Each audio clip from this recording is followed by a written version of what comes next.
Canal Escute Áudio Novel. Se inscreva. Novel Teoria Fanfic.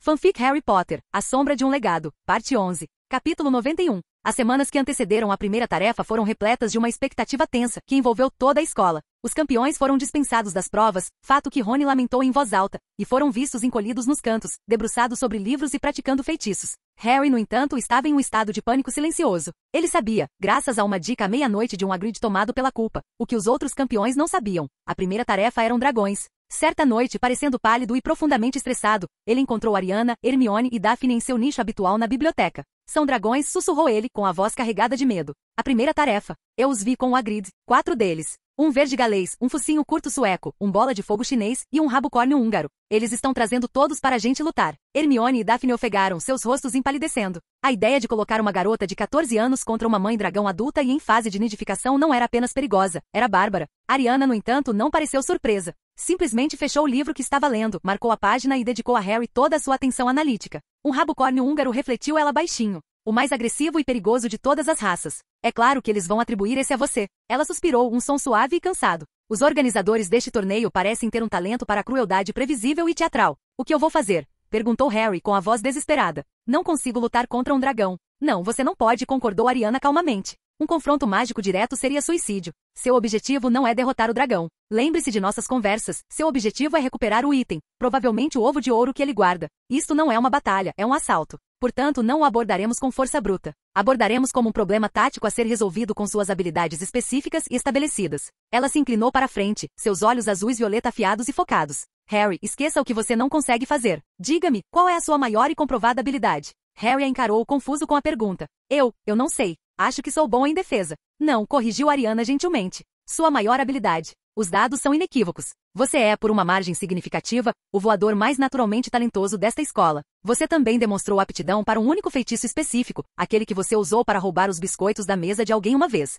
Harry levou um momento para entender. O feitiço de convocação? Axil, aquele que você me pediu para aprender durante o verão por diversão. Exatamente, afirmou Ariana. Voo e invocação. Essas são nossas variáveis principais. Portanto, a solução não é lutar contra o dragão em terra. É ignorá-lo completamente. Uma luz lenta e crescente de compreensão se espalhou pelo rosto de Harry. Minha Firebolt, aquela que Sirius me deu durante o verão. Você invocará sua Firebolt para a arena, Ariana explicou o plano, com a voz nítida e clara. Você então usará suas habilidades superiores de voo para manobrar o dragão, recuperar o ovo e sair da zona de combate. O dragão está preso por uma corrente, seu alcance de ataque é limitado. Velocidade e agilidade serão seu escudo. Era um plano tão simples, tão elegante e tão perfeitamente adaptado às suas habilidades que Harry sentiu uma onda de esperança pela primeira vez em dias. Mas meu feitiço de invocação não é tão bom assim, protestou ele. Serve para coisas pequenas, mas uma vassoura, lá do castelo? Não sei se consigo. Então seu treinamento começa agora, afirmou Ariana. Não vamos apenas praticar, vamos aperfeiçoá-lo. Durante a semana seguinte, a sala precisa se transformou novamente. Tornou-se um campo de treinamento particular. Ao comando de Ariana, a sala se encheu de objetos de tamanhos e pesos variados, espalhados a distâncias cada vez maiores.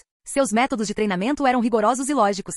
O poder de um feitiço de convocação não está no movimento da varinha ou no volume do encantamento, explicou ela, andando de um lado para o outro enquanto Harry tentava invocar um livro pesado do outro lado da sala. Está na clareza da sua intêncio. Você não está apenas invocando o objeto. Você está criando uma ligação mágica entre sua vontade e sua forma física. Você precisa ver o caminho que ele tomará. Você precisa saber, com absoluta certeza, que ele virá até você. A dúvida é inimiga deste feitiço. Dia após dia, ela o treinava. Livros, almofadas, pesadas taças de ferro. Ele praticou até o braço doer e a voz ficar rouca, mas sob a tutela focada dela, sua habilidade cresceu exponencialmente. Logo ele estava invocando objetos a 30 metros de distância com um simples e claro Axil. Mas o treinamento de Ariana não parou por aí. Na arena, seu tempo de reação será crucial, disse ela, entregando-lhe o coldre da varinha. Você precisa ser capaz de sacar a varinha e conjurar um escudo com um único movimento fluido. O dragão cuspirá fogo. Um atraso de meio segundo pode ser fatal. Ela o fez praticar sacar a varinha do coldre de velocidade que lhe dera, repetidamente, até que o movimento se tornasse natural, um reflexo irrefletido. Hermione e Daphne lançavam feitiços inofensivos de pernas gelatinosas contra ele, e ele tinha que sacar,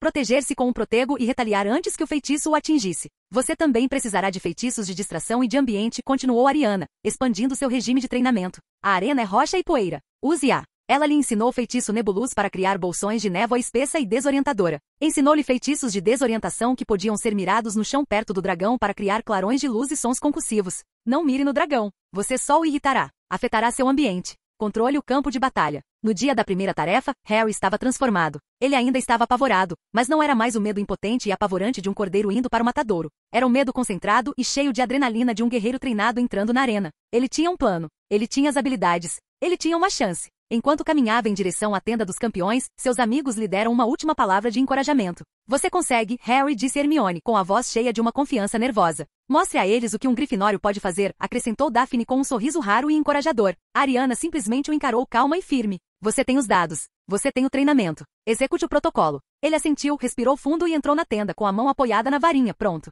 Estava o mais preparado possível. E tudo graças à garota quieta, lógica e terrivelmente brilhante que se recusará a deixá-lo enfrentar o dragão sozinho. Capítulo 92. O rugido da multidão era uma força física, uma onda sonora que varreu a tenda dos campeões. Lá dentro, Harry andava de um lado para o outro, o plano lógico e passo a passo que ensaiara com Ariana como um mantra calmante em sua mente. Ele podia ouvir o comentarista Ludo Bagman levando a multidão ao frenesi. Cedrico Diggory foi o primeiro, habilmente transfigurando uma pedra em um labrador para distrair seu focinho curto sueco, uma tática que lhe rendeu algumas queimaduras. Mas, no fim das contas, o ovo. Fleur Delacour tentou embalar seu verde galês em transe com uma melodia encantada, mas o dragão soprou um jato de fogo que incendiou suas vestes, e ela teve que abandonar a estratégia, arrebatando o ovo no último momento. Victor Krum foi brutalmente eficaz, cegando sua bola de fogo chinesa com uma poderosa maldição da conjuntivite, embora tenha sido penalizado por danificar os ovos do dragão no processo. Depois, chegou a vez dele. E agora, a voz magicamente amplificada de Bagman ecoou, nosso quarto e mais jovem campeão. Harry Potter, enfrentando o mais perigoso dos nossos animais, o rabo-córneo húngaro. Harry entrou na arena sob uma cacofonia de sons. Ele viu o enorme dragão de escamas negras, seus chifres de bronze brilhando, seus olhos amarelos como poças de fúria reptiliana. Ele guardava uma ninhada de ovos, um dos quais era de um ouro perfeito e reluzente. O medo era uma serpente fria e retorcida em seu estômago, mas ele o reprimiu, sua mente concentrada no protocolo. Ele ergueu a varinha, o braço firme. O movimento era fluido, praticado, reflexivo. Axio Firebolt! Gritou ele com a voz clara e ressoando com uma certeza nascida de horas de treinamento. Ele despejou cada grama de sua vontade, seu foco, sua intente no amuleto, criando uma ligação inquebrável entre ele e sua vassoura. Por um momento nada aconteceu. A multidão murmurou. Mas Harry esperou, seus olhos varrendo o céu em direção ao castelo. E então ele viu um pontinho minúsculo, crescendo a uma velocidade incrível. Sua Firebolt estava chegando. O rabo-córneo soltou um rugido ensurdecedor e liberou uma torrente de fogo. Harry, sem pensar, executou o movimento que Ariana lhe ensinara. Ele sacou a varinha do coldre e lançou um escudo em um único movimento contínuo. Protego! Um escudo cintilante irrompeu à sua frente, desviando a maior parte das chamas, embora o calor ainda fosse imenso. A Firebolt avançou rapidamente para a arena, pairando ao seu lado. Ele saltou sobre ela e saltou do chão, elevando-se para o céu no momento em que a cauda pontiaguda do dragão se chocou contra o local onde ele estivera. A multidão rugiu em aprovação. Não era um garotinho assustado, era um voador. O que se seguiu não foi uma batalha, mas uma aula magistral de superioridade aérea. Harry, em seu elemento, tornou-se um borrão em movimento. Ele usou sua velocidade para se manter fora do alcance das chamas do dragão. Ele se inclinou, girou em espiral, fintou. Lembrou-se das palavras de Ariana. Controle o campo de batalha. Mergulhando baixo, ele mirou não no dragão, mas no chão empoeirado ao lado. Nebulus! Uma névoa espessa e desorientadora irrompeu, confundindo momentaneamente o rabo-córneo. Enquanto ele rugia e balançava sua grande cabeça, Harry viu sua oportunidade. Ele mergulhou em um mergulho abrupto, com o corpo encostado na vassoura e a mão estendida. Ele voou além das mandíbulas do dragão, seus dedos se fechando em torno do ovo dourado, liso e pesado. Ele decolou alçando voo alto com o ovo firmemente preso debaixo do braço, deixando o dragão confuso e enfurecido rugindo impotente lá embaixo. Ele conseguirá. Executará o plano com perfeição. Todo o combate levará menos de 5 minutos. O rugido da multidão era ensurdecedor. Ele não apenas sobrevivera, ele fora magnífico. Ao aterrissar com as pernas tremendo de adrenalina, ele pôde ver suas amigas na arquibancada, Hermione e Daphne pulando para cima e para baixo, abraçadas.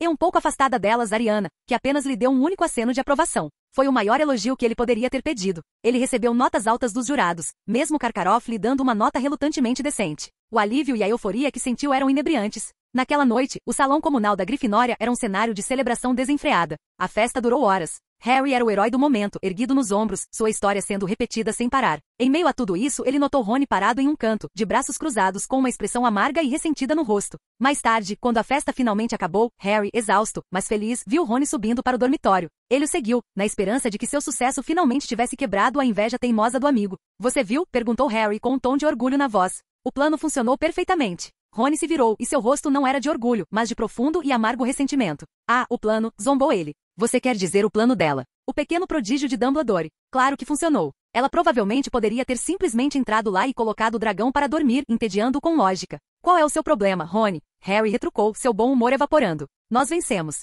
Eu superei. Você não está feliz por mim? Feliz, a voz de Rony se elevou, embargada por uma mágoa e um ciúme que ele não conseguia mais conter. Feliz por você ser o centro das atenções de novo? Feliz por nem precisar mais de mim? Costumava ser nós, Harry. Nós contra o mundo. Agora é você e seu fã-clube. Ele gesticulou vagamente na direção do salão comunal. Você tem a brilhante Hermione pendurada em cada palavra sua. Você tem uma maldita princesa da Sonserina te defendendo. E você a tem. A Ariana perfeita e poderosa que pode resolver tudo com um aceno de varinha. Para que você precisa de mim? Para carregar seus livros. A acusação era feia e profundamente injusta, mas nasceu de uma insegurança genuína e dolorosa. Ron se sentiu inútil ou ofuscado. Ele se viu sendo substituído. Isso não é verdade. Harry gritou magoado. Você é meu melhor amigo. Sou mesmo? Ron riu, um som áspero e sem humor, não parece. Parece que sou só o coitado e idiota do ajudante. Pois é, cansei disso. Vai, volta para os teus amigos perfeitos. Tenho certeza de que eles já resolveram as 2 próximas tarefas para ti. Não precisas de mim. Com isso, Ron passou furioso por ele e fechou as cortinas ao redor da cama de dossel com o último movimento violento. Harry ficou ali, no dormitório silencioso, os aplausos da festa lá embaixo agora um eco distante e zombeteiro. Ele enfrentará um rabocórnio húngaro e emergira como um herói. Mas no processo parecia que perderá seu melhor amigo. A vitória de repente pareceu vazia, o ovo de ouro em sua tromba, um peso frio e pesado. As linhas de sua aliança haviam sido redesenhadas, e o cisma agora era mais profundo e doloroso do que nunca.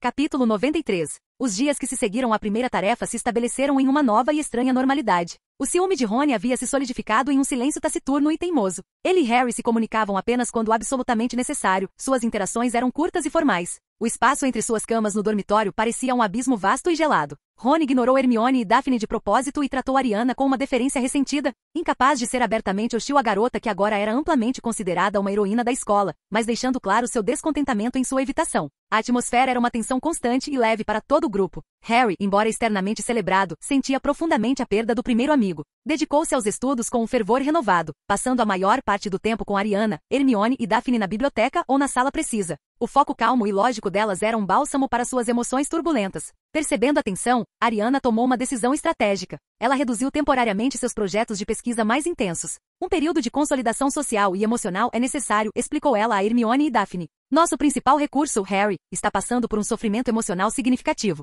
Forçá-lo a se envolver em preparativos ainda mais complexos seria contraproducente. Vamos nos concentrar no currículo padrão e na recreação até que a variável emocional se estabilize. E assim, pela primeira vez em muito tempo, as meninas relaxaram. Elas continuaram estudando, mas também fizeram longas caminhadas ao redor do lago, jogaram xadrez mágico e simplesmente desfrutaram da companhia umas das outras. Foi um período de tranquilidade e normalidade muito necessária. Foi nessa paz frágil que a professora Amy McGonagall lançou uma bomba. Durante uma aula de transfiguração, ela anunciou o próximo baile de inverno, uma parte tradicional do torneio tribruxo. Seria um baile formal, aberto a alunos do 4º ano em diante, embora alunos mais jovens pudessem comparecer se convidados por um parceiro mais velho. E acrescentou ela, olhando incisivamente para Harry, os campeões e seus parceiros abririam o baile com a primeira dança. A notícia provocou uma onda de pânico e entusiasmo entre os alunos, principalmente os do 4º ano. A perspectiva de encontrar um parceiro tornou-se o único e constante tópico de conversa. Para Ariana, o anúncio foi recebido com um suspiro silencioso e interno. Uma reunião social formal. Um evento regido por regras ilógicas e não escritas do namoro adolescente. Era, na opinião dela,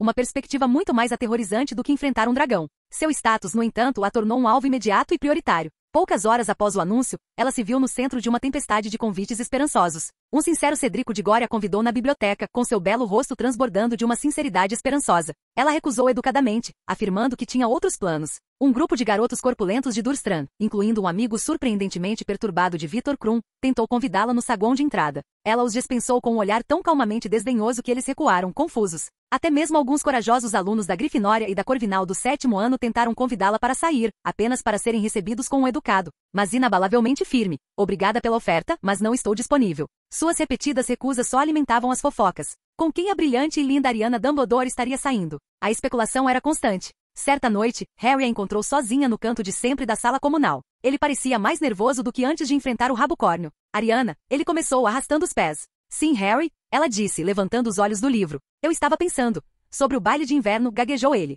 Sei que você disse não para todo mundo. E sei que temos que, sabe, abrir o baile. E eu estava pensando, bem, seria muito menos assustador se eu fosse com um amigo. Ele finalmente conseguiu encontrar o olhar dela, o seu cheio de um apelo desesperado e esperançoso. Você vai ao baile comigo? Só como amigos? Ariana olhou para ele, para o amigo que enfrentava dragões e o desprezo público, mas que tinha pavor de convidar uma garota para dançar. Ela viu a vulnerabilidade dele, a confiança na amizade deles como sua principal fonte de força. Suas rejeições anteriores não tinham sido por evitar o baile completamente. Tinham sido por reservar sua aceitação para a única pessoa para quem isso era estratégica e emocionalmente necessário. Um sorriso raro e suave surgiu em seus lábios. Harry, disse ela com a voz gentil. Seria ilógico eu ir com qualquer outra pessoa. É claro que vou acompanhá-lo. O alívio que tomou conta do rosto de Harry foi tão profundo que chegou a ser cômico. Sério? Brilhante. Obrigado. A notícia se espalhou pela escola no dia seguinte como uma onda de choque. Ariana Dumbledore iria ao baile de inverno com Harry Potter. A revelação foi recebida com uma mistura de decepção por parte dos pretendentes rejeitados, inveja e um consenso geral de que simplesmente fazia sentido. Eles eram uma unidade, uma equipe. É claro que iriam juntos. A única pessoa que pareceu descontente foi Rony. Ele ouviu a notícia de Simas Finiga e sua carranca se aprofundou. Para ele, era apenas mais uma evidência de que a nova e perfeita vida de Harry não tinha mais espaço para ele. Ele ainda não havia convidado ninguém, seu orgulho o impedia de admitir que sequer queria ir. Alguns dias depois, Hermione, parecendo estressada, aproximou-se de Ariana. Você já pegou suas vestes formais? Encomendei um conjunto, respondeu Ariana. Não encontrei nada, lamentou Hermione. E preciso de um parceiro. Ninguém me pediu. O evento ainda está a semanas de distância, disse Ariana calmamente. A probabilidade de você receber um convite é alta. Você agora é amplamente reconhecida como uma das bruxas mais inteligentes e atraentes do nosso ano. Um pretendente vai se apresentar. Como se tivesse sido avisado, um Vítor Krum carrancudo entrou na biblioteca. Passou pelas meninas risonhas que tentavam chamar sua atenção e parou bem em frente à mesa de Hermione. Você é Ronini, ele disse. Sua voz era um barítono gutural e grosso. É Hermione, ela corrigiu automaticamente, corando. Você vem ao baile comigo, ele afirmou, não como uma pergunta, mas como uma declaração. Hermione olhou para ele, completamente estupefata, antes de gaguejar um sim. Ariana observou a conversa com um brilho de divertimento nos olhos. As variáveis estavam todas se encaixando. Os campeões tinham seus parceiros. O tabuleiro estava pronto para o próximo grande desafio social e estratégico de suas carreiras escolares. E ela, como sempre, estava pronta para isso. Capítulo 94. A noite do baile de inverno chegou, e uma excitação palpável e nervosa tomou conta de Hogwarts. O salão comunal da Grifinória era um turbilhão caótico de alunos lutando com suas vestes formais, tentando fazer penteados complexos e aguardando ansiosamente seus encontros. No dormitório feminino, Hermione era um espetáculo. Suas vestes azuis e violeta esvoaçavam como água, e seu cabelo, que ela passará horas domando com uma poção capilar Sleekiase, estava preso em um coque elegante e intrincado na parte de trás da cabeça. Seu novo sorriso confiante era deslumbrante. Os preparativos de Ariana foram, como sempre, um estudo de eficiência silenciosa. Ela surgiu com um hobby de seda azul escuro, que parecia absorver a luz, fazendo o tecido parecer um pedaço do céu noturno. O corte era simples, atemporalmente elegante e sem adornos, exceto por um delicado e cintilante bordado prateado de constelações que serpenteava pela bainha e pelas mangas. Seu cabelo loiro-mel estava preso em uma complexa e graciosa trança de coroa, e a única joia que usava era sua pulseira personalizada com coldre de varinha, cuja suave luz interior era um contraponto sutil e acolhedor à sua elegância serena. Ela era, em uma palavra, de tirar o fôlego. Quando ela e Hermione desceram as escadas juntas, a sala comunal mergulhou em um silêncio atordoante. Elas eram uma visão do poder e da beleza da Grifinória, uma harmonia perfeita de inteligência impetuosa e graça serena. Encontraram Harry ao pé da escada. Ele parecia elegante, mas profundamente desconfortável em suas tradicionais vestes pretas. Quando os viu, seu queixo caiu. Uau, conseguiu dizer. Vocês dois estão. Uau. O primeiro desafio foi o desfile dos campeões. Harry, com o rosto em uma máscara de terror nervoso, ofereceu o braço a Ariana. Eles entraram no salão principal, transformado em um paraíso mágico de inverno, com geada prateada, estrelas cintilantes e guirlandas perenes. Eles seguiram Cedrico Diggory e sua linda acompanhante, Cho-Chang, seguidos por Fleur Delacour com sua parceira da Corvinal e finalmente por um Vítor Krum carrancudo, com uma Hermione radiante em seu braço. A dança dos campeões foi um suplício para Harry. Ele estava rígido e desajeitado, pisando nos pés de Ariana mais de uma vez. Mas ela se movia com uma graça fluida e sem esforço que compensava sua falta de jeito, guiando-o pelos passos com uma pressão sutil e suave e uma presença calma e reconfortante. Ela não zombava dele nem demonstrava qualquer impaciência, simplesmente o apoiava, sua serenidade uma âncora silenciosa em seu mar de ansiedade adolescente. Para os espectadores eles pareciam um príncipe bonito, embora um pouco nervoso, sendo guiado por uma princesa serena e sobrenatural. Quando a primeira dança terminou e a pista se encheu de outros casais, a verdadeira manobra social começou. Ariana, uma das figuras mais requisitadas e misteriosas da escola, foi imediatamente convidada para dançar. Neville, surpreendentemente confiante em suas vestes formais e encorajado por um ano de autoestima recém-descoberta, foi o primeiro. Ele se curvou formalmente, e Ariana aceitou com um sorriso caloroso e sincero. Ele dançava muito melhor que Harry, e ela o guiou por uma valsa, sua presença uma recompensa silenciosa por seu incrível crescimento. Em seguida veio Cedric Diggory. Ele era charmoso, bonito e educado, e ele e Ariana formavam um par belíssimo enquanto se moviam pela pista de dança. Ele falou com ela sobre o torneio, sobre seus planos para o futuro, e seu respeito pelas habilidades dela transparecia em cada palavra. Vítor Krum, a pedido de Hermione, até teve sua vez. A dança deles foi silenciosa e intensa. Ele era uma presença poderosa e pensativa, e dançava com uma graça surpreendente. Não falava muito, apenas assentia e dizia, você é, muito boa, com seu sotaque carregado. O respeito pelo poder dela sobrepujando seu comportamento taciturno habitual. Mas as danças mais significativas eram aquelas que ela compartilhava com as amigas. Ela encontrou Hermione perto da tigela de ponche, parecendo um pouco impressionada com a intensidade de Krum. Me concede esta dança, senhorita Granger. Perguntou Ariana, oferecendo uma reverência formal e brincalhona. Hermione riu, um som de alegria pura e genuína. Claro, senhorita Dumbledore. Eles foram para a pista de dança juntos, e foi a combinação mais natural da noite. Não precisaram ser guiados ou conduzidos. Moviam-se como um só, seus passos perfeitamente sincronizados, a conversa um murmúrio baixo e alegre de piadas e observações compartilhadas. A amizade deles era algo tangível e radiante, uma força silenciosa mais poderosa do que qualquer encantamento vê-la. A visão das duas brilhantes e belas melhores amigas dançando juntas, completamente felizes em seu próprio mundo, silenciou as fofocas e solidificou seu status como uma dupla intocável e icônica. Daphne Greengrass, imponente em seda verde esmeralda, foi a próxima. A dança era mais formal, uma valsa graciosa e suave que demonstrava a compreensão que tinham de poder e equilíbrio. Metade dos garotos desta sala está te encarando, murmurou Daphne, com um sorriso irônico nos lábios. E a outra metade está apavorada demais para sequer olhar na sua direção. Um estado ótimo de equilíbrio, respondeu Ariana secamente, arrancando uma risada genuína da garota Sonserina. Durante toda a noite, Ariana foi mestre em estratégia social. Manteve Harry confortável, envolveu Neville em conversas que lhe trouxessem confiança e formou uma frente unida e inatacável com Hermione e Daphne. Elas se moviam como um trio, uma fortaleza de amizade que era calorosa e acolhedora para aqueles com quem se importavam e friamente impenetrável para aqueles com quem não se importavam. Isso ficou mais evidente na forma como lidaram com Ron Weasley. Ron, que viera ao baile com uma Padma, partiu um pouco perplexa. Era uma nuvem de tristeza. Ele passou a noite inteira encarando Hermione e Krum com raiva, seu ciúme como uma aura amarga e feia ao seu redor. Várias vezes ele pareceu prestes a marchar e confrontar Hermione. Mas todas as vezes Ariana sutilmente reposicionava o grupo, puxando Hermione para uma conversa com Daphne ou conduzindo-a até a mesa de refrescos, mantendo-a sem esforço algum fora do caminho de Ron. Ela não estava sendo cruel, estava simplesmente impedindo que uma explosão emocional previsível e desagradável arruinasse a noite da amiga. À medida que a noite se aproximava do fim, os quatro, Harry, Ariana, Hermione e Daphne, se encontraram reunidos para uma última foto, tirada por um radiante irmão mais novo de Colin Creevey e Dennis. Eles se uniram, uma estranha e poderosa aliança de Grifinória e Sonserina, de heróis escolhidos e estrategistas discretos. Eles até conseguiram tirar uma foto com a equipe. Hagrid chorou de alegria, McGonagall deu um sorriso raro e orgulhoso, e Dumbledore estava atrás de Ariana, com a mão em seu ombro, os olhos brilhando com um orgulho quase paternal. O baile de inverno foi um sucesso retumbante, não por causa da música ou da decoração, mas porque Ariana o encarou como qualquer outro desafio, com previsão, estratégia e um compromisso profundo e lógico com a proteção do bem-estar de seus amigos. Ela navegou pelas águas traiçoeiras da dinâmica social adolescente e emergiu não apenas ilesa, mas tendo fortalecido suas alianças e consolidado sua posição como centro silencioso e inabalável de seu mundo extraordinário. Capítulo 95. A magia do baile de inverno se dissipou, deixando para trás a atmosfera tranquila e estudiosa de uma Hogwarts em pleno inverno. A segunda tarefa do torneio Tribruxo se aproximava, um novo quebra-cabeça a ser resolvido. Certa tarde, Ariana encontrou Harry na sala comunal, olhando fixamente para o ovo de ouro que ganhará do rabo córneo. Era liso, inerte e completamente silencioso.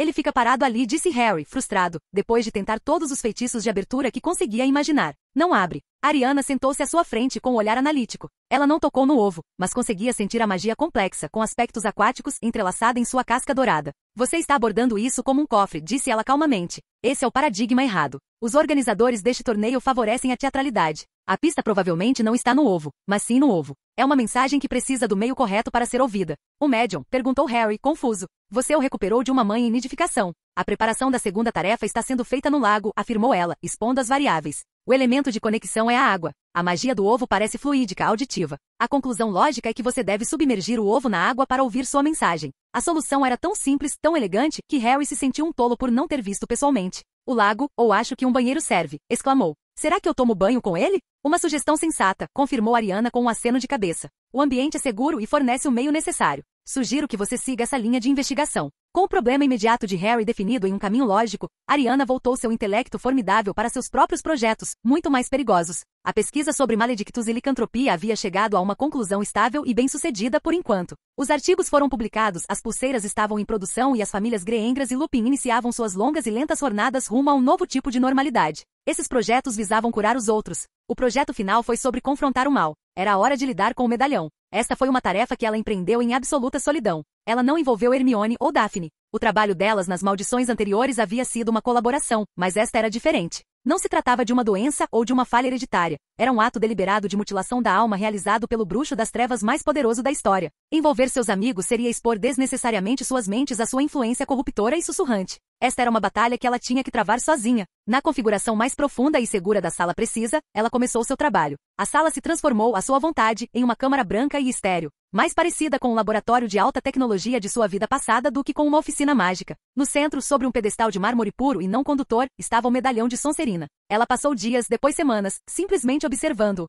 Não o tocou, não tentou abri-lo. Cercou-o de feitiços de diagnóstico de sua própria invenção, tecendo intrincadas teias de magia para analisar suas propriedades. Mapeou sua aura, quantificou sua emissão de energia escura e estudou as reações do fragmento de alma a vários estímulos, luz, som, proximidade de outros objetos mágicos. Ela confirmou que Dumbledore lhe dissera. Destruir a Horcrux exigia destruir o recipiente além do reparo mágico. Veneno de basilisco, fogo maligno, eram ferramentas rudimentares e destrutivas. Eram o equivalente a usar uma marreta para uma cirurgia cerebral. Seu objetivo não era apenas destruir o fragmento de alma, mas compreender e dominar o processo de sua remoção. Seu plano começou a tomar forma, uma síntese ousada de seus dois projetos anteriores. Problema: o fragmento de alma está inextricavelmente ligado ao objeto físico. Solução anterior: Maledictus, um parasita mágico, preso a um núcleo defeituoso. Solução: desprender e transferir. Hipótese: o fragmento de alma pode ser tratado como um parasita preso à matriz mágica inata do medalhão. A chave, mais uma vez, foi o princípio da anestesia mágica. O fragmento de alma é sustentado pelos próprios encantamentos do medalhão, murmurou ela para si mesma, andando de um lado para o outro no quarto branco e estéril.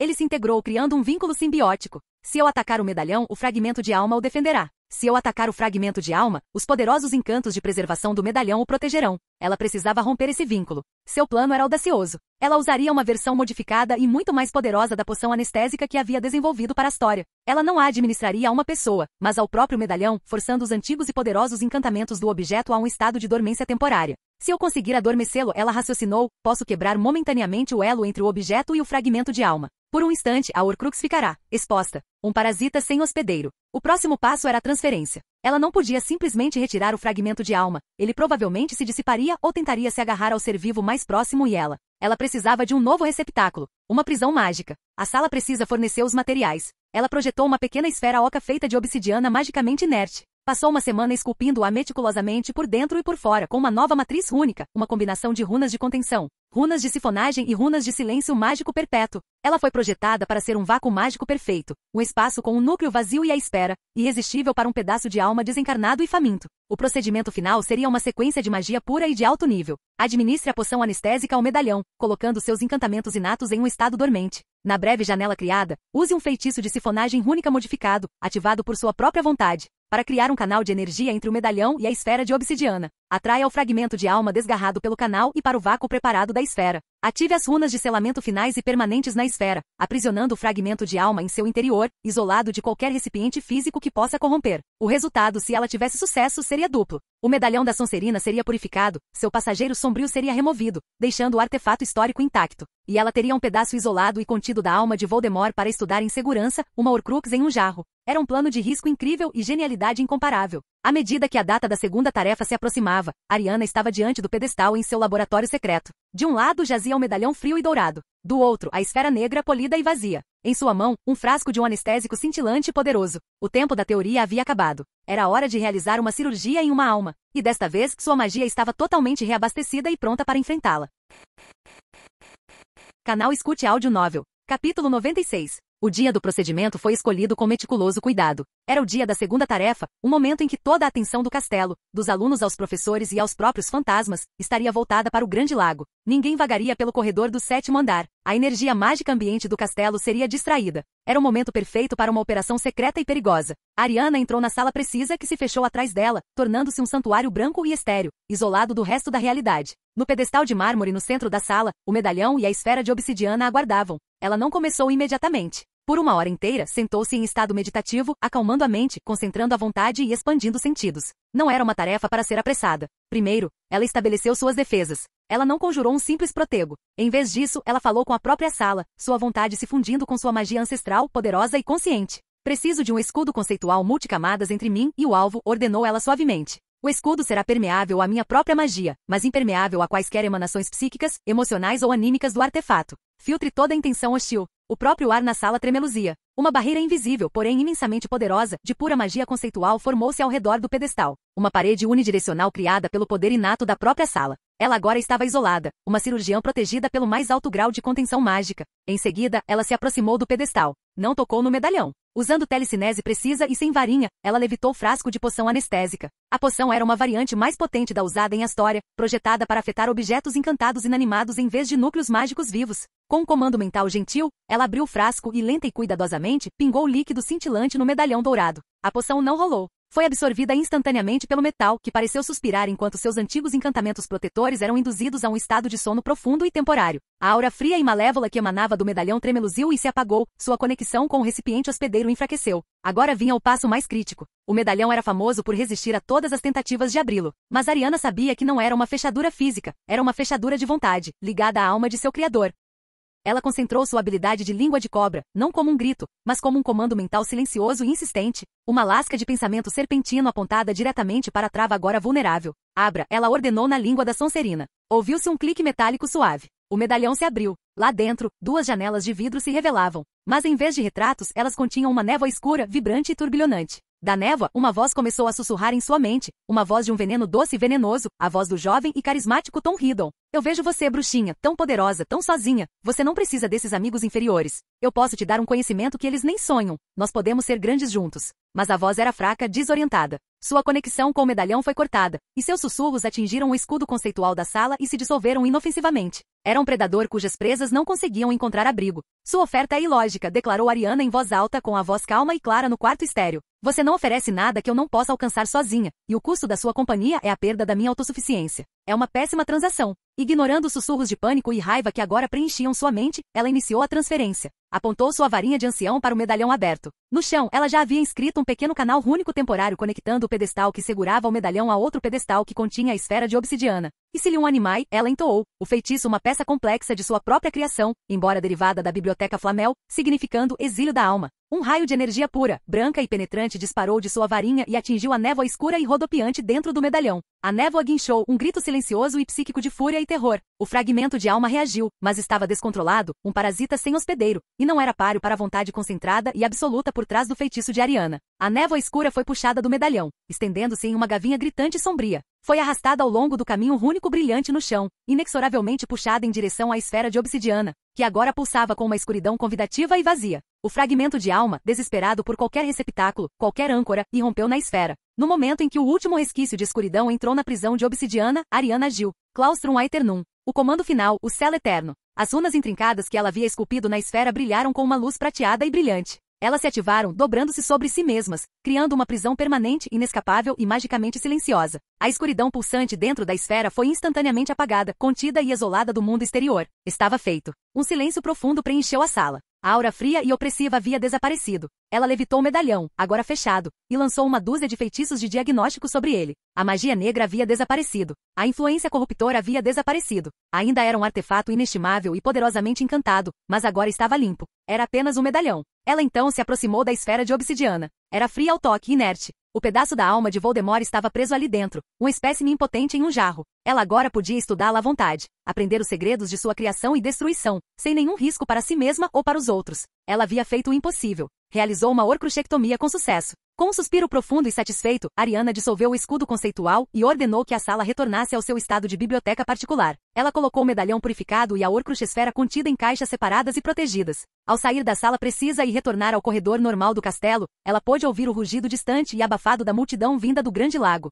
A segunda tarefa provavelmente estava chegando ao fim. Harry, ela sabia, ficaria bem. Ela tinha suas próprias vitórias para comemorar. Enquanto os campeões lutavam contra Grindylows e Sereianos por pontos de torneio, ela travava discretamente uma guerra secreta pela alma do mundo bruxo, e acabará de conquistar uma vitória importante e sem precedentes.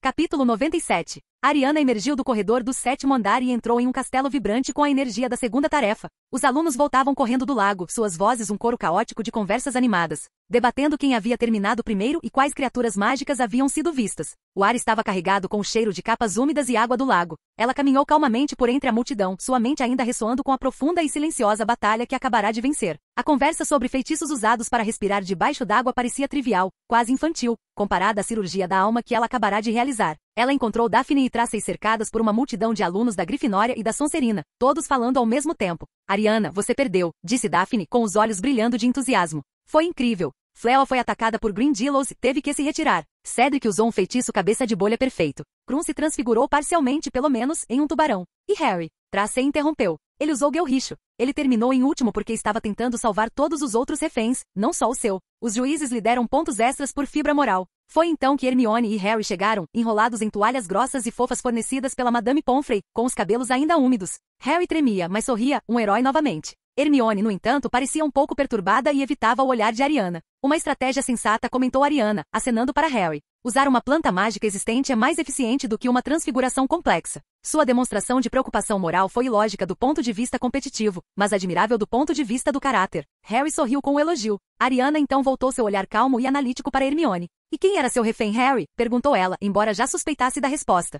Bem, Harry começou, olhando sem jeito para Hermione. Fui eu, murmurou Hermione, finalmente olhando para cima, com as bochechas levemente rosadas. As sobrancelhas de Ariana se ergueram 1 milímetro. Essa era uma variável inesperada. De fato, isso não é nada surpreendente. Eu tinha a impressão de que os reféns seriam as pessoas de quem o campeão mais sentiria falta. A refém de Krum era uma amiga de escola dele de Durmstrang. A de Cedrico era Cho Chang. A de Fleur era sua irmã mais nova. E a sua Ariana olhou para Harry, era Hermione. A implicação era clara. Hermione se apressou em explicar, com as palavras tropeçando. A professora McGonagall estava te procurando por todos os lados, Ariana. Ela disse que você era a escolha óbvia de Harry, mas ninguém conseguiu te encontrar. Eles procuraram na biblioteca, no Corujal, em todos os lugares. Como não conseguiram te localizar, disseram que precisavam da pessoa mais próxima, aquela com quem ele passava mais tempo e valorizava como amiga. Então, me escolheram. Entendo, disse Ariana, processando a informação imediatamente em sua mente. A sala precisa a tornará completamente invisível, completamente inacessível. Os organizadores, na necessidade de um refém, foram forçados a partir para o próximo candidato lógico. Era uma consequência menor e imprevista de seu trabalho secreto, mas ainda assim reveladora. Codificava publicamente Hermione como a confidente mais próxima de Harry em sua ausência. Onde você estava, afinal? Perguntou Harry. Estávamos todos procurando por você antes da tarefa. Eu estava envolvida em um projeto de pesquisa independente e com prazo apertado, respondeu Ariana, com a voz suave e sem dar mais detalhes. Então mudou de assunto, já pensando na próxima fase mais importante do seu plano. Os resultados da tarefa são satisfatórios. No entanto, desenvolvimentos recentes em outro dos meus projetos exigem uma consulta imediata com o diretor. Ela se virou para sair, com seu propósito claro. Agora? Perguntou Hermione, surpresa. Mas a comemoração está só começando. Os dados que adquiri são significativos demais para serem atrasados por causa de reuniões sociais, afirmou Ariana. A segurança do mundo bruxo pode depender disso. Vejo vocês mais tarde. Ela deixou o grupo, deixando seus amigos em um estado de espanto e perplexidade. Eles tinham acabado de enfrentar sereianos e feras mágicas no fundo de um lago congelante. E Ariana conversava calmamente sobre um projeto de pesquisa aparentemente mais importante. Ela foi direto para a sala de Dumbledore, a gárgula se afastando ao se aproximar, pois uma senha permanente havia sido atribuída à sua presença. Ela encontrou o diretor examinando algo, com uma expressão pensativa no rosto. Ariana, disse ele com os olhos brilhando. Um dia de sucesso para os nossos campeões de Hogwarts, você não concorda? Um dia de sucesso para o torneio, talvez, ela respondeu calmamente. Eu tive um dia de sucesso em um aspecto muito mais significativo. Ela caminhou até a mesa dele e colocou 2 objetos sobre a superfície polida. O primeiro era o belo, ornamentado e agora magicamente inerte medalhão de Salazar Sonserina. O segundo era a pequena esfera de obsidiana negra e completamente morta. Dumbledore encarou os 2 objetos, seu brilho habitual desaparecendo, substituído por um olhar de profunda e atordoante descrença. Lentamente estendeu a mão, seus dedos longos pairando sobre o medalhão. Podia senti-lo. A frieza opressiva e profunda da alma havia desaparecido. A magia negra e cancerosa havia desaparecido. Estava limpo. Ele então olhou para a esfera de obsidiana. Podia sentir o fragmento da alma de Tom Riddle preso ali, gritando silenciosamente em sua prisão eterna e sem luz. Como? Ele sussurrou, a voz rouca. Ele a encarou, seus olhos ancestrais cheios de uma admiração que beirava o medo. Como você fez isso? Separar um fragmento de alma de seu recipiente sem destruí-lo. É um feito de magia considerado impossível. Nada é impossível, professora, respondeu Ariana, com a voz calma e firme. É apenas um problema ao qual ainda não foi aplicada a estrutura lógica correta. Ela estava diante dele, uma garota de 14 anos que acabará de realizar sozinha o que ele, o bruxo mais poderoso do mundo, acreditava ser impossível. Ela não apenas seguirá o caminho que ele traçara. Ela havia forjado um caminho inteiramente novo. Um caminho de cura em vez de destruição. De precisão em vez de força bruta. O jogo havia mudado mais uma vez, e Ariana Dumbledore acabará de provar que não era mais apenas uma jogadora. Ela estava se tornando sua mestra. Capítulo 98. O silêncio na sala do diretor era profundo, quebrado apenas pelo trinado suave e triste de Fawkes em seu poleiro. Dumbledore estava sentado à sua mesa com o olhar fixo nos 2 objetos à sua frente, o medalhão purificado e o fragmento de alma contido nele. O olhar dele se voltou para a calma e serena garota de 14 anos que os havia colocado ali, e sentiu a sensação familiar e humilhante de estar na presença de uma mente que operava em um plano de existência diferente. Você realizou um milagre, Ariana, disse ele finalmente, com a voz carregada de um assombro silencioso e impressionante. Passei 50 anos estudando a magia de Tom Riddle, tentando entender e temendo a existência das Horcruxes. Eu as procurei, as temi e acreditei que a destruição delas era o único caminho. Você provou que eu estava errado. Você realizou uma cirurgia enquanto eu me preparava para uma amputação. Ele pegou delicadamente a esfera de obsidiana, segurando-a com extremo cuidado. O fragmento de alma capturado dentro dela se contorcia silenciosamente, uma tempestade em copo d'água completamente impotente. Tê-lo isolado, ter criado uma prisão para um pedaço de alma, isso muda tudo. Ele a encarou, seus olhos azuis afiados com 1000 novas perguntas. Conte-me o seu processo. Ariana, com sua clareza e precisão habituais, detalhou sua metodologia. Explicou a teoria da anestesia mágica aplicada a objetos inanimados, o rompimento do elo simbiótico entre o fragmento de alma e os encantamentos do recipiente, o sifão rúnico e o design da esfera de contenção. Ela falou não com orgulho, mas com a satisfação imparcial de uma cientista apresentando um experimento bem-sucedido. Dumbledore ouviu, sua expressão mudando de admiração para um profundo fascínio intelectual. Você usou os princípios de cura e transferência em um artefato da mais sombria magia da alma, refletiu. Você não lutou contra a escuridão. Você a persuadiu logicamente a se mover. É uma filosofia da magia tão profunda quanto poderosa. Ele pousou a esfera cuidadosamente. Isso, disse ele, batendo na prisão de obsidiana, é minha responsabilidade agora. Tenho os meios para destruí-la completamente. Vou levá-la para um lugar onde seu fim possa ser garantido sem risco para os outros. Ele olhou para ela, uma promessa silenciosa passando entre eles. Ele cuidaria do descarte da alma do Lorde das Trevas. Ele então empurrou o medalhão dourado gentilmente de volta para a mesa, na direção dela. Isto, no entanto, ele disse, com a voz suave, é seu. Ariana olhou para ele com um olhar interrogativo. É um pedaço da história de Hogwarts, professor. Um legado de Salazar Sonserina.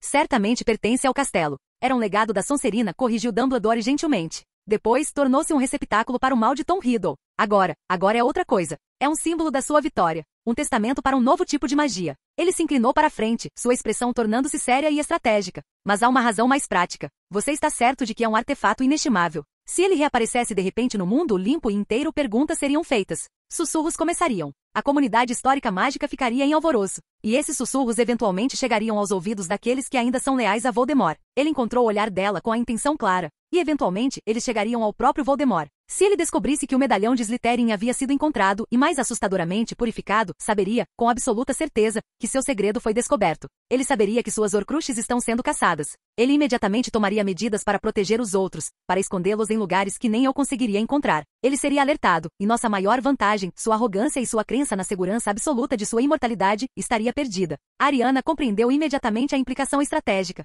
Revelar o medalhão purificado seria mostrar a carta na manga. Transformaria sua busca silenciosa e metódica em uma corrida frenética e desesperada contra um Lorde das Trevas paranoico e alerta. O medalhão deve permanecer em segredo, concluiu ela com a voz em uma afirmação serena. Deve permanecer perdido para o mundo. Exatamente, disse Dumbledore. E não consigo pensar em lugar mais seguro para guardar um segredo do que com você. É um troféu, sim, mas também é um fardo de conhecimento. Um que acredito que você esteja especialmente preparado para carregar. Ariana aceitou o medalhão. O ouro pesado agora quente e inerte em sua mão. Não era mais uma fonte de maldade, mas um segredo pesado. Ela o guardou de volta em sua bolsa blindada. Isso nos deixa com uma nova estratégia, disse ela, já pensando nos próximos passos lógicos. Sabemos do diário e do medalhão. Minha pesquisa nos arquivos sugere outras Horcruxes em potencial, todas ligadas aos fundadores de Hogwarts, a taça da Lufa-Lufa, o diadema da Corvinal e talvez algo da Grifinória. E também a Nagini. Minhas conclusões coincidem com as suas, confirmou Dumbledore gravemente. O caminho à frente ainda é longo e sombrio. Mas agora temos um novo método, ressaltou Ariana. Não precisamos destruir esses artefatos inestimáveis.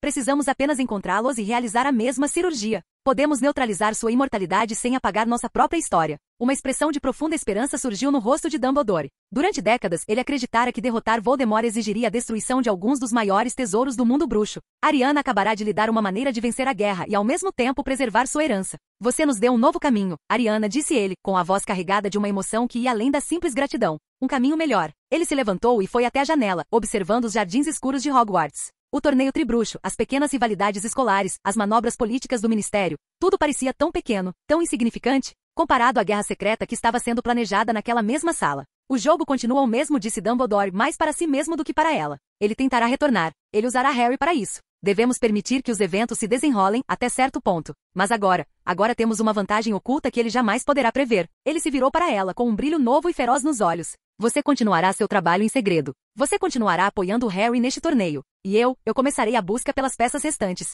Trabalharemos em paralelo, duas frentes separadas na mesma guerra. Ariana assentiu. A estratégia era lógica. A divisão do trabalho era eficiente. Ela deixou a sala do diretor naquela noite com um segredo pesado e um renovado senso de propósito. O caminho à frente era sombrio e perigoso, mas, pela primeira vez, também era claro. Ela não estava mais apenas reagindo à história como ela estava escrita. Ela estava ativa e secretamente desmantelando os próprios alicerces do poder do vilão, um movimento lógico e brilhante de cada vez.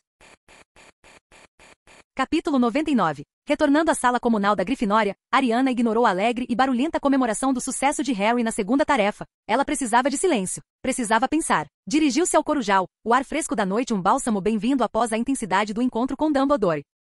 Ela ficou parada no arco aberto, olhando para o céu estrelado, a vasta e silenciosa extensão um espelho do imenso e complexo mapa agora disposto em sua mente. Suspirou, uma exalação suave e cansada, rara para ela. A vitória sobre o medalhão era significativa, mas servirá apenas para trazer à tona a escala completa e assustadora da tarefa que a aguardava. Um por um, ela catalogou mentalmente os pedaços restantes da alma despedaçada de Voldemort. O diadema da Corvinal. Essa era a variável mais simples. Ela sabia, pelo fantasma de Helena Corvinal e por sua própria exploração profunda das propriedades da Sala Precisa, que ele estava escondido dentro do próprio castelo, dentro de seu santuário secreto. Ela poderia recuperá-lo quando quisesse. O plano já estava formulado. Outra sessão de cirurgia da alma, outra esfera de contenção. Ela lidaria com isso antes do final do semestre, uma neutralização silenciosa e metódica de uma ameaça à espreita em seu próprio quintal. Esse era um problema que ela podia controlar. O Anel dos Gaun. O Anel de Servolo Gaun, contendo não apenas uma Horcrux, mas também uma das 3 relíquias da morte, a Pedra da Ressurreição. Este era o foco atual de Dumbledore, ela sabia. Seu conhecimento apontava para as ruínas da cabana dos Gaun em Little Angleton, mas também era protegido por maldições sombrias e cruéis, do tipo nascido da magia pura, ancestral e paranoica dos puros sangues. Dumbledore, em seu orgulho silencioso e desejo de proteger os outros, provavelmente tentaria recuperá-la sozinho. Um erro, pensou ela com a mente fria e analítica. Ele conseguirá, mas a um grande custo pessoal. A lembrança da mão murcha e enegrecida da história original lhe veio à mente. Ela fez uma anotação mental, teria que intervir sutilmente, para lhe fornecer pesquisas sobre poções de quebra de maldições e regeneração antes que ele empreendesse sua busca, enquadrando-a como uma curiosidade acadêmica. Ela não permitiria que ele se sacrificasse tão descuidadamente. Nagini não era apenas uma Horcrux, era um ser vivo, uma vítima. A mente de Ariana mudou da de uma estrategista para a de uma curandeira. Ela se lembrou dos sibilos inteligentes, solitários e cheios de dor da serpente na câmara. Lembrou-se das palavras de Dobby. Ele prometeu dar a ela a memória de sua juventude para lhe fazer companhia. Voldemort não havia usado apenas Nagini. Ele havia se aproveitado de sua solidão nascida de Maledictus, oferecendo uma companhia distorcida em troca de sua servidão e, eventualmente, do receptáculo de sua alma. O voto de Ariana à história agora se estendia àquela que estivera perdida por muito mais tempo. A maldição de Maledictus, ela descobrira, era desencadeada pelo desespero. Poderia ser revertida pela esperança? Se ela conseguisse extrair a Horcrux de Nagini, a mulher presa dentro da fera conseguiria encontrar o caminho de volta? A ideia de ter outro membro da família, uma espécie de bisavó, era uma ideia estranha, ilógica, mas profundamente convincente. Nagini não era apenas um objetivo, ela era uma paciente. Restavam 2 peças finais terríveis. Uma era o próprio Harry, a Horcrux acidental, um problema para um futuro tão cheio de perigos que ela o isolou em sua mente por enquanto. E a última, Taça da Lufa-Lufa. Este era o problema logístico mais imediato e complexo. Sua pesquisa apontava para uma única proprietária, Bellatrix Lestrange, e Bellatrix não guardaria tal tesouro em sua casa. Estaria no lugar mais seguro que conhecia, seu cofre em Gringotts. Um cofre protegido por magia goblin ancestral, dragões e encantamentos que fariam as proteções ao redor da pedra filosofal parecerem uma caixa de quebra-cabeça infantil. Ariana sabia, com absoluta certeza, que não conseguiria invadir Gringotts sozinha. Não era uma tarefa para lógica ou poder singular. Exigiria uma equipe. Exigiria furtividade, desorientação e um conjunto específico de habilidades que ela não possuía. Exigiria ajuda externa. Ela suspirou novamente, sentindo o peso de tudo aquilo se abater sobre ela. O mundo havia como um prodígio brilhante e poderoso. Dumbledore havia como uma arma secreta. Seus amigos haviam como sua âncora inabalável. Mas ali, sozinha no silêncio do Corujal, ela sentia o peso imenso e esmagador da guerra secreta que travava quase inteiramente sozinha. Ela era a arquiteta de um futuro que ninguém mais podia ver, e o fardo desse conhecimento era pesado. Um pio suave a assustou. Uma coruja das torres familiar pousou no corrimão ao lado dela, oferecendo a perna. Era Edviges. Anexado, havia um pequeno bilhete rabiscado às pressas por Harry. Ariana, Ron e eu fizemos as pazes. Ele finalmente caiu em si depois da tarefa. Disse que era um babaca. Ele tem razão. Só achei que você deveria saber. Obrigado novamente por tudo. Estamos todos juntos novamente. Atormentar. Um pequeno sorriso genuíno surgiu nos lábios de Ariana, rompendo seus pensamentos sombrios. As batalhas menores, as escaramuças de amizade e lealdade, eram tão importantes quanto a grande guerra. Sua equipe estava unida novamente. Sua estrutura de apoio estava segura. O peso sobre seus ombros não desapareceu, mas diminuiu. Ela não estava completamente sozinha. Tinha seus aliados, seus amigos, sua família. E munida desse conhecimento, sentiu sua determinação se fortalecer mais uma vez. O caminho era sombrio e complexo, mas ela o percorreria. Um passo lógico, brilhante e decisivo de cada vez. Capítulo 100. As semanas seguintes à segunda tarefa transcorreram com uma calma acadêmica enganosa. Harry, com sua amizade com Rony agora restaurada, estava mais animado do que nunca, com a confiança reforçada pelo sucesso no torneio. A dupla Harry e Rony estava unida novamente, sua dinâmica retornando ao ritmo familiar. Ariana, Hermione e Daphne continuaram sua aliança silenciosa, enquanto suas pesquisas na sala precisa progrediam constantemente. Rony chegou a se desculpar com Ariana, que o perdoou facilmente, mas o informou que seu comportamento em relação a Harry seria monitorado com atenção. Mas por baixo da superfície da vida escolar, a mente de Ariana trabalhava constantemente. Seus pensamentos estratégicos focados no próximo movimento crucial em sua guerra secreta. O diadema na sala precisa era um problema contido que ela poderia resolver quando quisesse. A taça em Gringotts era um pesadelo logístico a longo prazo. Nagini era um projeto futuro que exigia imensa sutileza. Restava a ameaça mais imediata e perigosa, o Anel dos Gaun. Ela sabia que Dumbledore planejaria recuperá-lo em breve, provavelmente neste verão, ou talvez no próximo. E sabia com uma certeza arrepiante nascida de sua presciência, que ele iria sozinho e que seu encontro com o Anel amaldiçoado desencadearia a cadeia de eventos que levaria à sua morte. Este era um resultado que ela considerava inaceitável. Dumbledore era um trunfo estratégico valioso demais para ser perdido em uma armadilha previsível e amaldiçoada. Sua morte desestabilizaria toda a resistência contra Voldemort. Além disso, ele era da família. Portanto, ela precisava intervir. Ela solicitou outra reunião privada. Quando ela entrou em seu escritório, Dumbledore a cumprimentou com um sorriso caloroso e compreensivo. Ariana, espero que você não esteja aqui para me informar que resolveu sozinha a fome no mundo? Brincou ele com os olhos brilhando. Meu projeto atual é um pouco mais modesto em escopo, professor, respondeu ela com um tom sério, cortando a leviandade. Estou aqui para discutir as ruínas da cabana dos Gaun em Little Angleton. O brilho nos olhos de Dumbledore desapareceu, substituído por um olhar de concentração intensa e aguçada. Você esteve ocupado com sua pesquisa. Sim, ela confirmou. A mãe de Tom Riddle era Merope Gaun. O avô dele era Servolo Gaun. Eles foram os últimos descendentes diretos de Salazar Sonserina. A cabana é um lugar de imenso significado pessoal para Voldemort. É um símbolo de sua herança, o lugar onde ele se conecta com sua ancestralidade sonserina. Portanto, é um local altamente lógico para ele ter escondido uma Horcrux.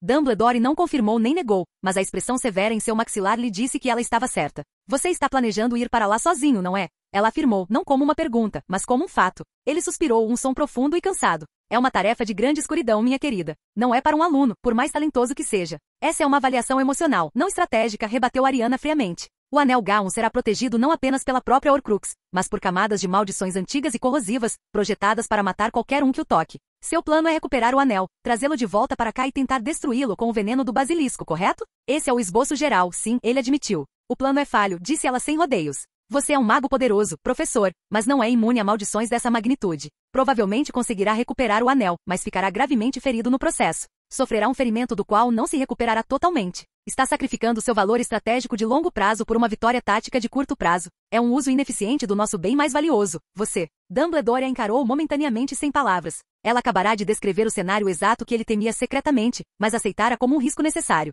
Ele também conseguia ver o amor em seus olhos, mascarado pelo pragmatismo, um fato que agora reconhecia nela. Proponho um protocolo revisado, continuou Ariana, aproveitando sua vantagem. Uma equipe pequena e especializada. Você, pelo seu imenso poder e experiência com a magia de Voldemort. E eu.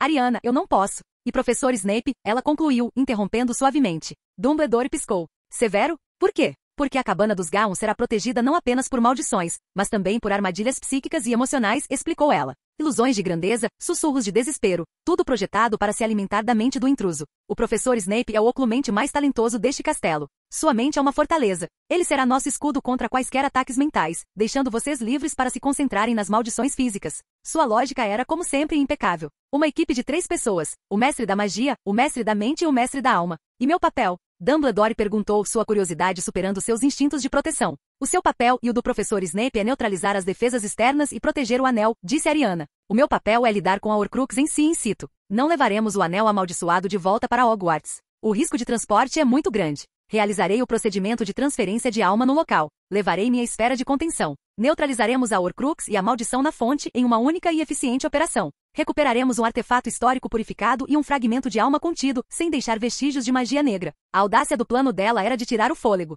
Ela estava propondo uma cirurgia mágica ao vivo, em campo, em uma das Horcruxes de Voldemort, em um de seus covis mais bem guardados. É muito perigoso, protestou Dumbledore, e o protetor dentro dele finalmente encontrou sua voz. É menos perigoso que o seu plano, ela rebateu imediatamente. Meu plano envolve uma equipe com habilidades especializadas e complementares, e neutraliza todas as ameaças na fonte. Seu plano envolve você ir sozinho e trazer um objeto letalmente amaldiçoado de volta para uma escola cheia de crianças. De um ponto de vista puramente lógico, de avaliação de risco, meu protocolo é superior. Dumbledore recostou-se na cadeira, com um sorriso lento se espalhando pelo rosto. Era um sorriso de derrota cansada, mas também de imenso orgulho. Ele estava sendo superado em argumentos, manobras e planos por uma garota de 14 anos, e descobriu que não se importava nem um pouco. Ela não era apenas sua aluna ou sua arma secreta, ela estava se tornando sua igual. Muito bem, Ariana, disse ele com a voz cheia de uma nova energia colaborativa. Você apresentou seu argumento. A missão à cabana dos Gaumont será uma operação de 3 pessoas. Ele a encarou, os olhos brilhando, não com a alegria habitual, mas com a emoção de um plano novo e ousado. Quando você propõe que partamos?